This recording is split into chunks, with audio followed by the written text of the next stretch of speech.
जनाब एजाज साहब को कहांगा कि वो आन और बड़े पंजाबी दे अजोके और बड़े सीनियर भी और बड़े मुहब्बती शायर जनाब मानयोग कुलजीत सिंह जंजूआ होरां दी किताब मलम बारे अपने विचार साझे करन। तुहाड़ियां ताड़ियां च जनाब एजाज साहब।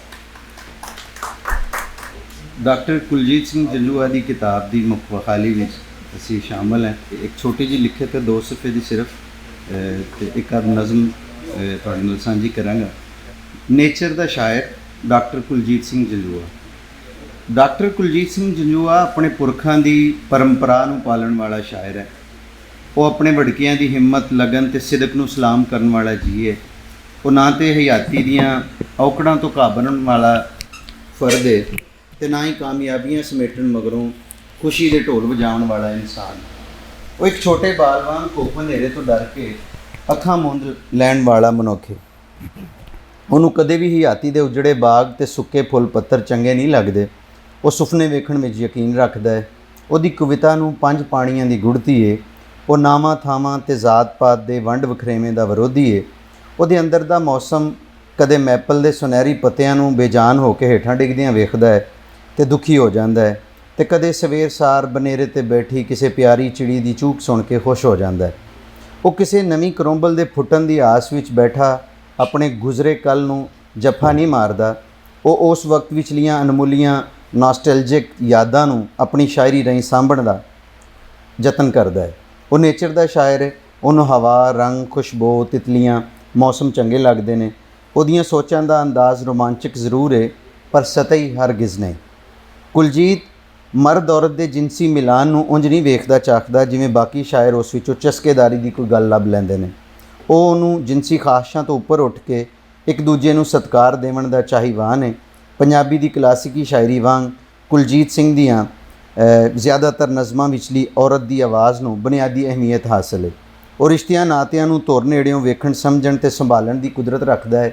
ਉਹ ਮਾਂ ਧੀ ਭੈਣ ਪਤਨੀ ਤੇ ਦੋਸਤ ਦੇ ਰੂਪ ਵਿੱਚ ਵੱਖ-ਵੱਖ ਪਾਤਰਾਂ 'ਚ ਢਲ ਕੇ ਕੁਲਜੀਤ ਦੀ ਸ਼ਾਇਰੀ ਰਾਹੀਂ ਆਪਣੀਆਂ ਸਦਰਾਂ ਆਸਾਂ ਉਮੀਦਾਂ ਤੇ ਇੱਛਾਵਾਂ ਨੂੰ ਬਿਆਨ ਕਰਦੀ ਵਿਖਾਲੀ ਦਿੰਦੀ ਹੈ। इन्हां नज़मां विच शायर अपनी चंगी सोच राहीं औरत नूं समाज विच उहदा बनदा फबदा मुकाम देवण लई अपना पूरा ढिल मारदा है।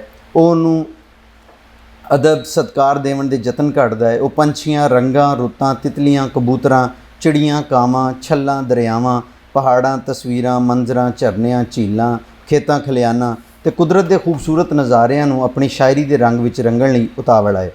उहदी शायरी फितरत दे इन्नी नेड़े हो के ਉਹਦੀ ਹਮਦ ਬਿਆਨ ਕਰਦੀ ਹੈ ਕਿ ਪੜ੍ਹਨ ਸੁਣਨ ਵਾਲੇ ਉਹਦੇ ਤੋਂ ਮੁਤਾਸਰ ਹੋਏ ਬਿਨਾਂ ਨਹੀਂ ਰਹਿ ਸਕਦੇ। ਉਹ ਘੱਟ ਤੇ ਗਿਣੇ ਚੁਣੇ ਲਫ਼ਜ਼ਾਂ ਵਿੱਚ ਕੋਈ ਵੱਡੀ ਗੱਲ ਆਖ ਦੇਣ ਦੀ ਅਟਕਲ ਦਾ ਢੇਰ ਜਾਣੂ ਹੈ।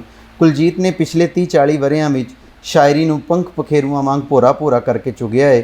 ਉਹ ਪੰਜਾਬੀ ਦੇ ਹੋਰਨਾਂ ਸ਼ਾਇਰਾਂ ਵਾਂਗ ਕਦੇ ਆਸਣ ਲਾ ਕੇ ਨਹੀਂ ਬੈਠਾ ਕਿ ਉਸ ਕੋਈ ਨਜ਼ਮ ਕਿਤਾਬ ਜਾਂ ਮੁਸਵਦਾ ਮੁਕੰਮਲ ਕਰਕੇ ਹੀ ਸਾਹ ਲੈਣਾ ਹੈ।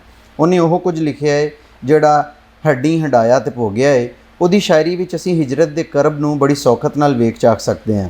उस विच सन 47 की खूनी मंड के कतलाम का दुखांत भी शामिल है तो 84 के दंगियां का दर्द भी। उहदे च वक्ती खेडां नाल झूझदे लोकां दीयां सदरां भी ने ते वसल दे लारियां ते रूहां चों आर पार होंदे जज्बियां का बयान भी। कुलजीत की शायरी अपने पुरखां दे आबाई पिंड ਚੱਕ 129 जनूबी सरगोधा उस दी अपनी जम्मण भोएं कोकोवाल हुशियारपुर तो लैके टोरांटो कैनेडा जिथे वसेबा की बैठा तक अपना महल्ले वकू रखती है। पर उहदी अख पंजाब के लैंडस्कैप तो कदे भी दूर नहीं होंदी। उन्हें पंजाब की क्लासिकी ते लोक शायरी तो सूझ का रस पीता है। उहदे विच पेश किए गए एहसास नूं लफ्ज़ां च बयानना औखा ही नहीं नामुमकिन भी है। मलम नां दा इह शेरी परागा नवें पंजाबी अदब के खेतर विच एक सोहना ते सुलखना वाधा है। मलम की एक ही नज़म जिहड़ी उहदी टाइटल नज़म है पढ़ के इजाज़त चाहांगा कि अज मैं अपनी नवीं जन्मी धी नूं हत्थां चुक्या है पहली वार। ਅੱਜ मैं अपनी नवीं जन्मी धी नूं हत्थां चुक्या है पहली वार। तक ਉਹਦਾ निर्मल शांत भोला मुख मेरे खिड़े मत्थे ते उभर आई है चीस। ਕੰਨਾਂ 'ਚ ਗੂੰਜ ਰਹੇ ਨੇ ਮਾਂ ਦਾਦੀ ਦੇ ਬੋਲ। ਉਹਨਾਂ ਦੇ ਬੋਲ ਧੀ ਲਈ ਸਦਾ ਹੁੰਦੇ ਨਹੋਰਾ। ਕਾਸ਼ ਤੂੰ ਹੀ ਦਿੰਦੀ ਸੀਨਾ ਠਾਰ।